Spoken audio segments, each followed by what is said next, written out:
Ago, I read an interesting book by Jennifer Senior about the 21st century parent. The book had a provocative name. It was All Joy and No Fun, The Paradox of Modern Parenthood.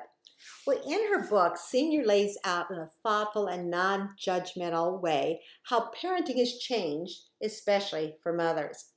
I remember having an aha moment when she raised a question.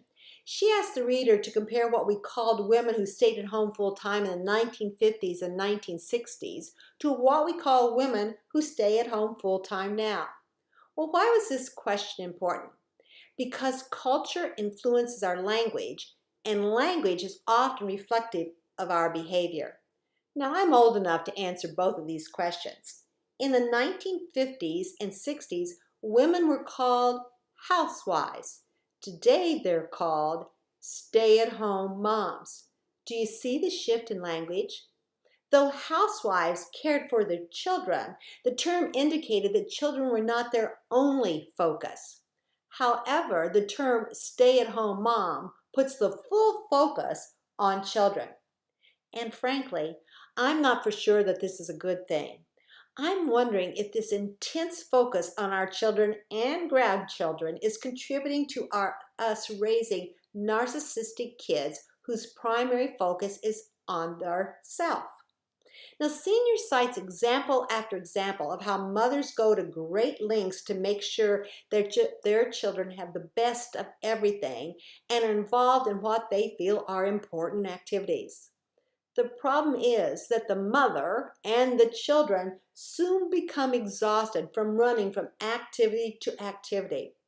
She also noted that middle class and more affluent children are told that they are fully empowered, and they often enter the world with the sense that no power structure is too formidable to defy or outmaneuver, which leads them to being disillusioned when they enter the world.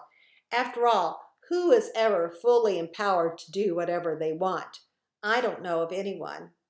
Also, teaching children that they're fully empowered can lead them to challenge and even rejecting parental authority. I thought about all of this as I watched the college admissions scandals where parents were involved in a cheating scheme to help get their children into prestigious colleges.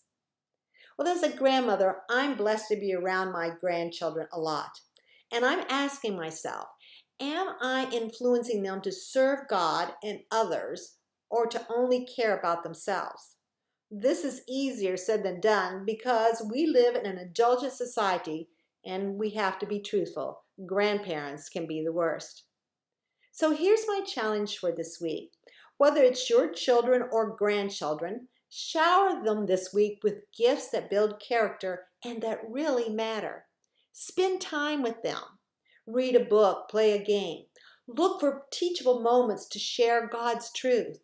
Listen, listen, listen, and make eye contact when they're talking to you.